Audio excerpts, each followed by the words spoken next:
Dax Tutorials, a step towards the success with trust.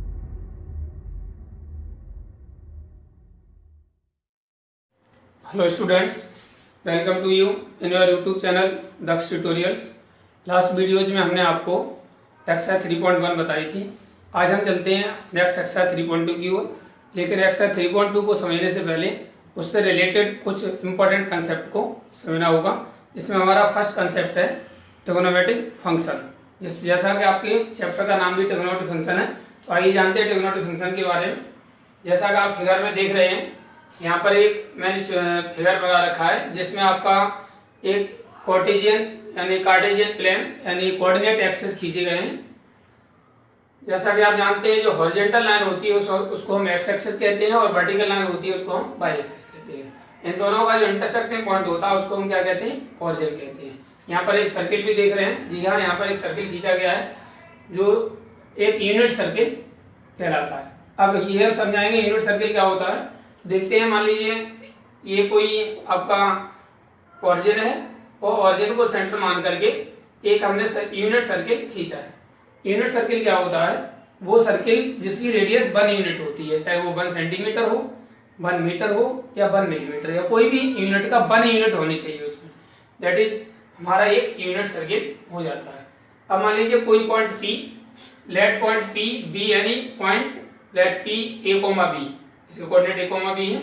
B यानी point on the unit circle with centre origin O of coordinate axis, यानी एक ऐसा unit circle जिसका centre origin है, उस पर कोई पॉइंट P है जिसके कोऑर्डिनेट A, B है। एंड लेंथ ऑफ आर्क, जो करस्पॉन्डिंग आर्क AP देख रहे हैं, उसकी लेंथ आपकी x है। In the length of arc AP equal to x। तब आपका जो एंगल AOP होगा, आपने इससे पहले वाली एक्सरसाइज में पढ़ा था, एंगल थीटा इक्वल टू क्या होता है, L/R। तो L हमारा कितना है, लेंथ ऑफ आर्क हमारी x है और रेडियस हमारी कितनी है, 1 यूनिट है। इस तरीके से हमारा जो एंगल AOP इक्वल टू होगा L/R x/1, that is x। इसका मतलब एंगल AOP की जो मेजर होगी वो x रेडियन होगी। ये जो मेजर आती है वो रेडियन में आती है। इस तरीके से एंगल AOP की जो मेजर है वो x रेडियन है। अब मान लीजिए इसमें हम PM इस पर परपेंडिकुलर ड्रॉ करते हैं, तो OM जो लाइन आएगी वो कितनी आ जाएगी, A लेंथ आ जाएगी, क्योंकि कोऑर्डिनेट A, B है, तो A यहाँ तक A हो जाएगी और B, ये परपेंडिकुलर डिस्टेंस PM जो होगी वो B होगी। इस तरह से OM इक्वल टू A और PM इक्वल टू B होगा। हमने इसी जो फिगर है इसी को एनालाइज किया है। आगे देखते हैं, इसी से रिलेटेड अगर मान लीजिए हम अपना एक ट्रिगोनोमेट्रिक रेशियो निकालते हैं cos x, इस एंगल के corresponding cos x equal to हमारा क्या होता है, बेस अपॉन हाइपोटेनस होता है। तो इसका बेस कितना है, इस एंगल x के करस्पॉन्डिंग लेंगे तो a बेस हो गया और हाइपोटेनस इसका कितना होगा, 1 unit, that is a/1। So a equal to हमारा क्या हो गया, cos x। It means a जो वैल्यू है, a पॉइंट है, उसकी वैल्यू क्या होगी, इस एंगल के करस्पॉन्डिंग में cos x होगी। Similarly sin x equal to क्या होता है, परपेंडिकुलर अपॉन हाइपोटेनस। तो परपेंडिकुलर इसका कितना, b/1, that is b equal to क्या हो गया हमारा, sin x हो गया। अब आप सिंपली इस ट्रायंगल में देखेंगे, एक ट्रायंगल POM हमारा क्या है, POM हमारा क्या है, राइट ट्रायंगल है। और राइट ट्रायंगल में पाइथागोरस प्रॉपर्टी के अकॉर्डिंग क्या होता है, square of the hypotenuse is equal to the sum of the square of other two sides. इस तरीके से अगर इस ट्रायंगल POM में देखते हैं तो OM square plus PM square equal to क्या होगा, OP square. So by this PGT यानी OM square plus PM square equal to OP square. OM हमारा कितना है, A है, और PM हमारा B है और OP हमारा 1 है। बोथ का corresponding values, so we get A square plus B square equal to 1 square.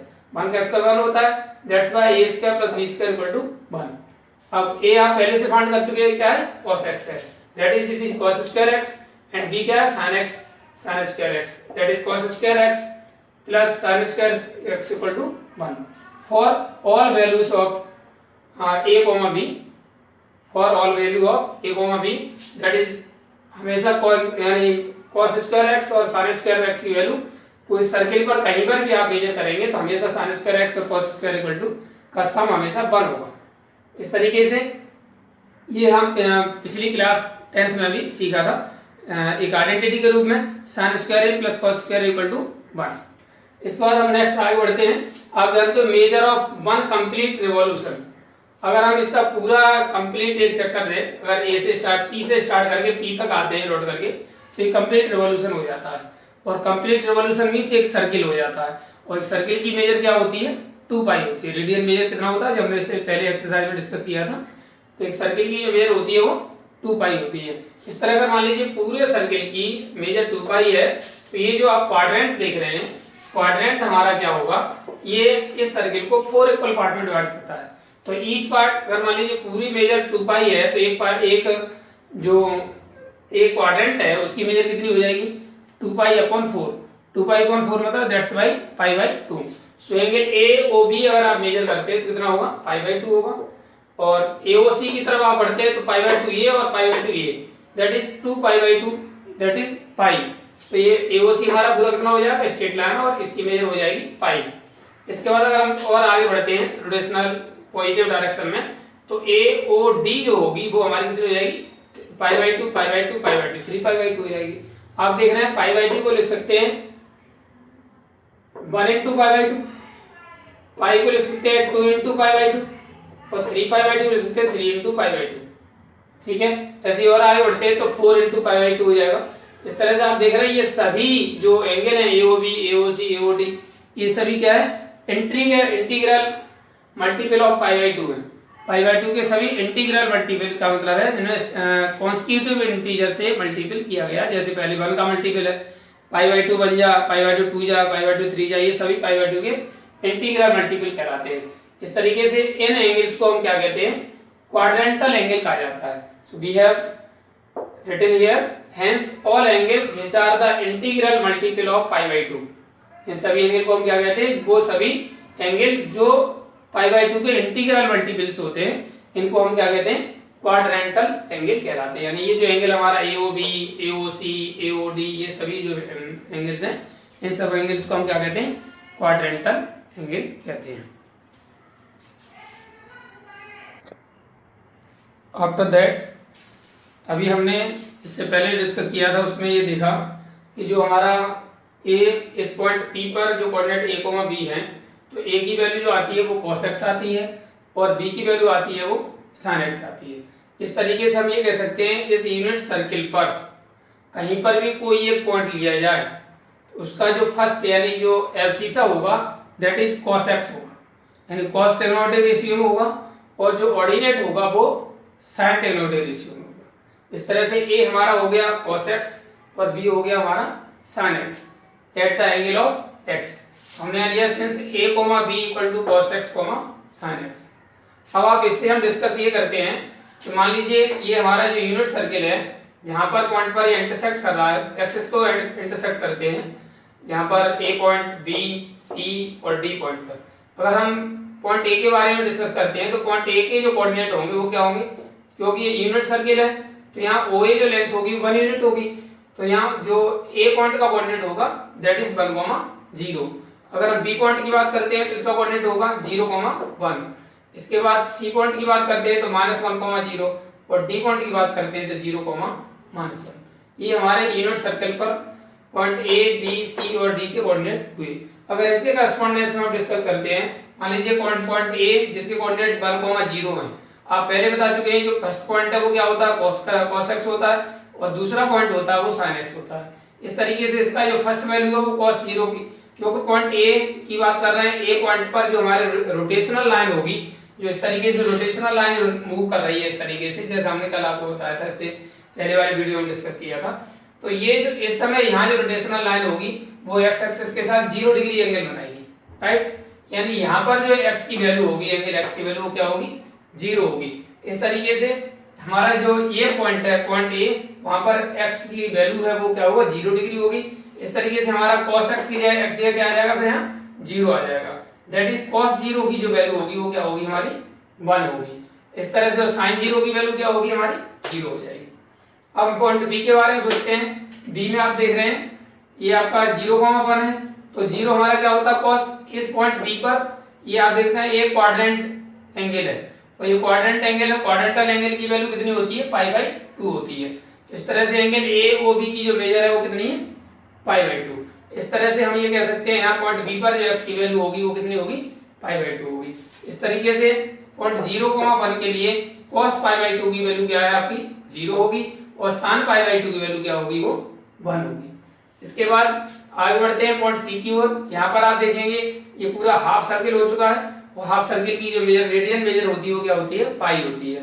इस तरीके से हम यहाँ पर कॉस पाई की वैल्यू जो होगी वो -1 होगी, और साइन पाई की वैल्यू होगी वो 0 होगी। इसी तरह और आगे बढ़ते हैं तो डी पॉइंट मिलता है 0, -1। 0, -1 यहाँ पर ये π/2 π/2 π/2 दैट इज 3π/2 मेजरमेंट हो जाएगी। यहाँ तक जो रोटेशनल लाइन है वो कितना एंगल कवर कर लेगी, 3π/2। इस तरीके से हम कह सकते हैं पॉइंट डी पर cos 3π/2 इक्वल टू क्या होगा हमारा, यानी इस पर जो cos 3π/2 की वैल्यू होगी वो क्या होगी, 0 होगी, और sin 3π/2 की वैल्यू होगी वो क्या होगी, -1 होगी। इसके बाद देखिए आगे फिर लौट कर अगर पूरा राउंड पूरा कर लेते हैं तो फिर ए पर आ जाते हैं। ए पर फिर वही पॉइंट आ जाता है हमारा क्या, 1,0। और इस तरह से यहाँ पूरा जो राउंड हो जाता है उसकी मेजर कितनी हो जाती है, 2π हो जाती है। पूरे एक वन रोटेशन की वैल्यू जो होती है वो रेडियन में 2π होती है। इस तरीके से हमारा cos 2π की वैल्यू भी हमारी 1 हो जाती है, और sin 2π की वैल्यू भी हमारी 0 हो जाती है।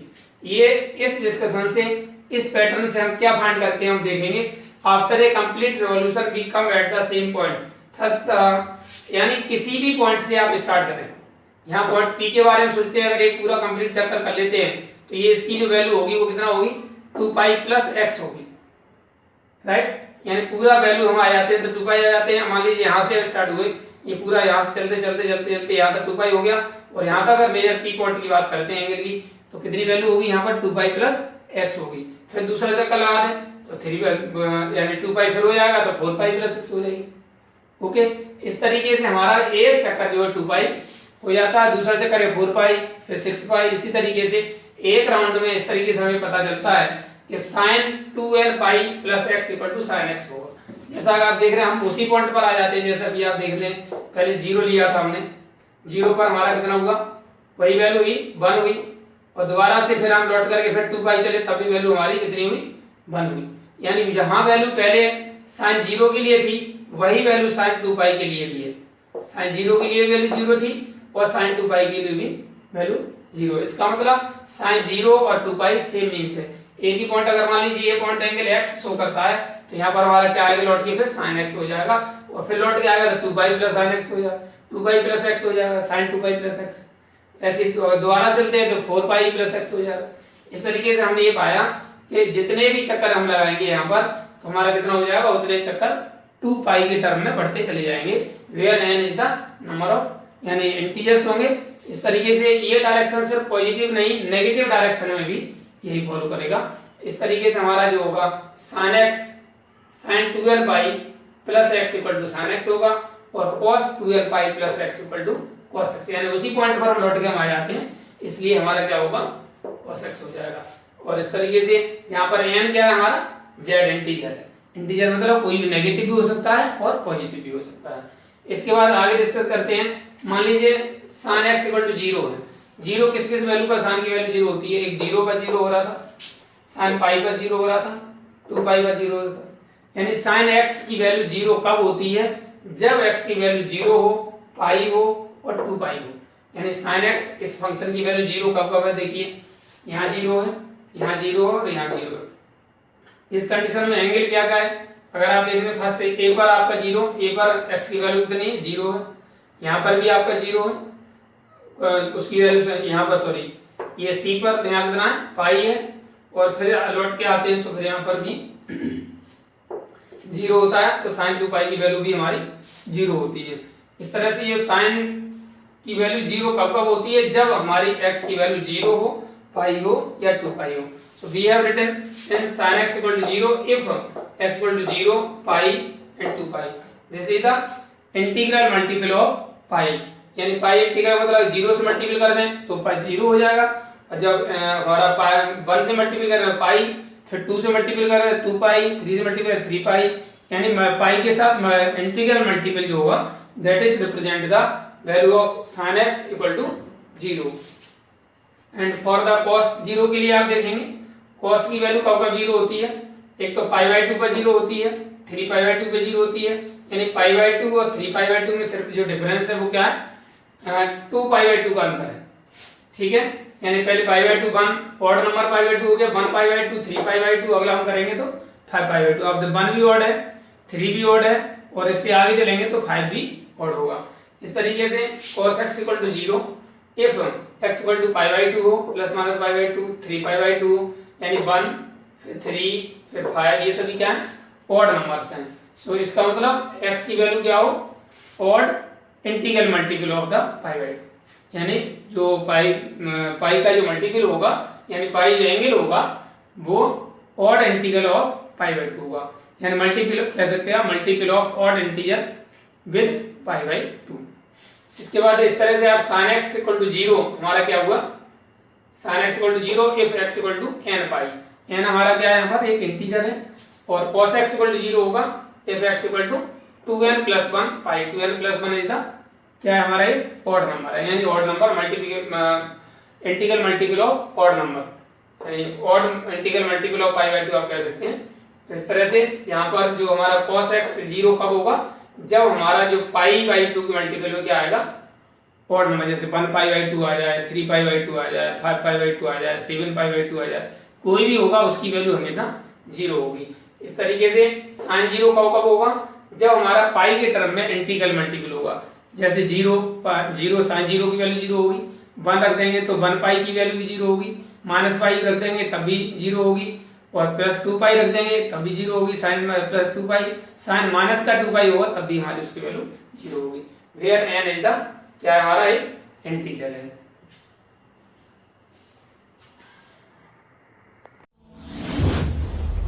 DAX Tutorials presents online live classes mobile number 8279452537।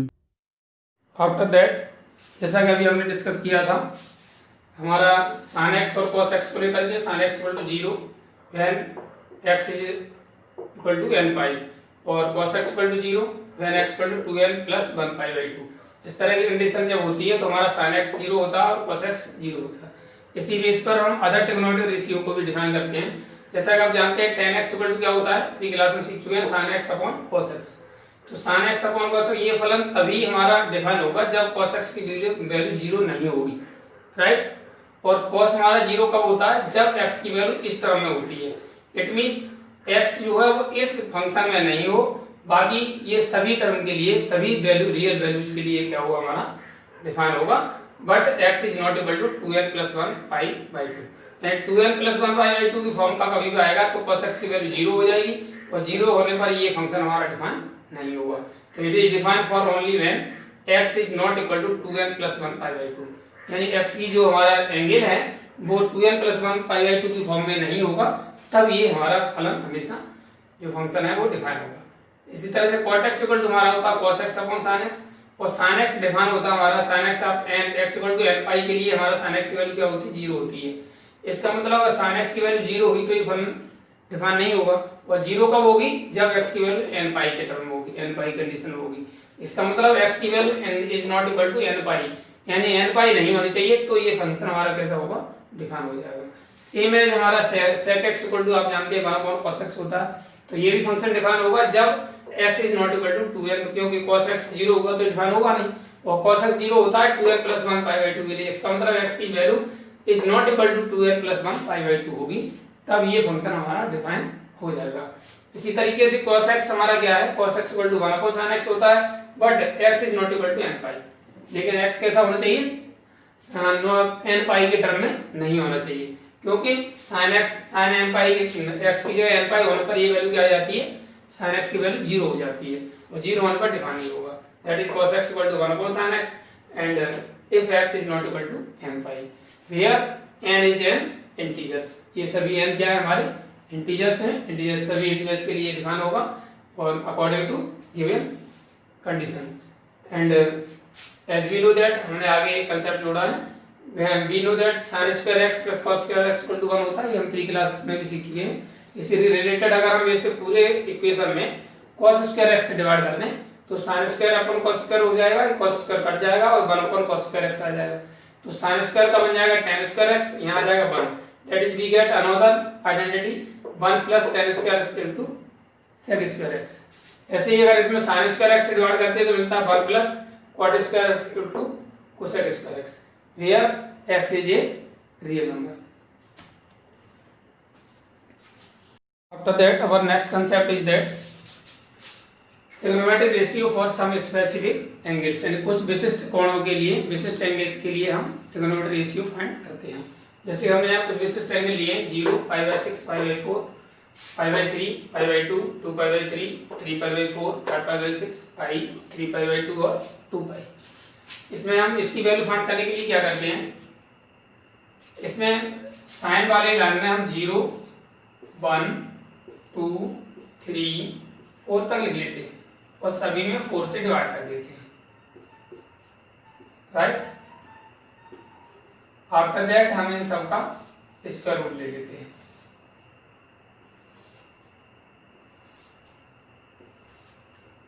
अब स्क्वायर रूट लेके जब 0 से 4 से 0 डिवाइड करें 0 आएगा, 0 का स्क्वायर रूट 0 हो गया, 1/4 हमारा 1/2 हो गया और 2 से कट जाएगा, 2 बन जाएगा, 2 2 या 4, ये हो जाएगा 1/√2।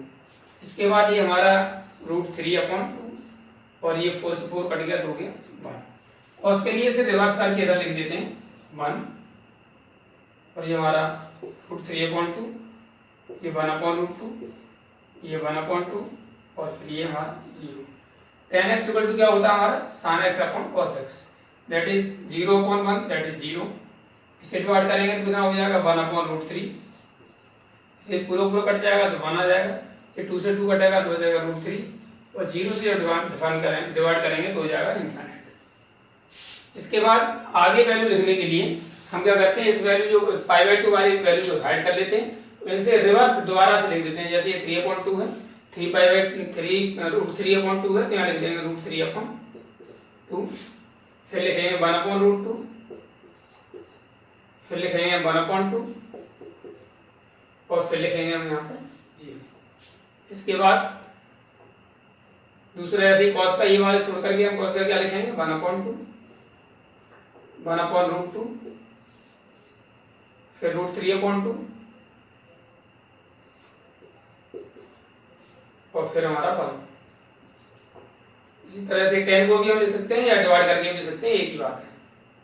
ये हमारा हो जाएगा √3, ये हो जाएगा 1, ये हो जाएगा 1/√3 और ये हो जाएगा हमारा 0। अब बात आती है 3π/2 और 2π की।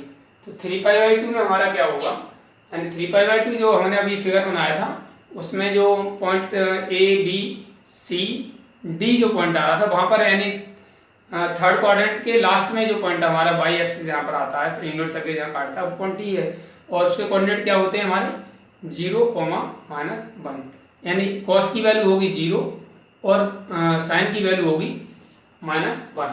इस तरह से यहाँ होगा -1 और cos की वैल्यू हो जाएगी हमारी 0। इसके बाद 2π की ओर चलते हैं तो 2π लौट के फिर वहीं पर आ जाता है। इस तरह वहां पर जो कोऑर्डिनेट होता है उसके क्या होता है 1, 0, यानी cos होता है 1 और sin होता है 0। इस तरीके से अगर इसको हम tan का फाइंड करते हैं तो sin/cos दैट इज ये हो जाएगा हमारा इनफाइनाइट और ये हमारा हो जाएगा 1 से जब 0 डिवाइड करेंगे ये कितना हो जाएगा हमारा, ये 1 से 0 तो ये 0 हो जाएगा।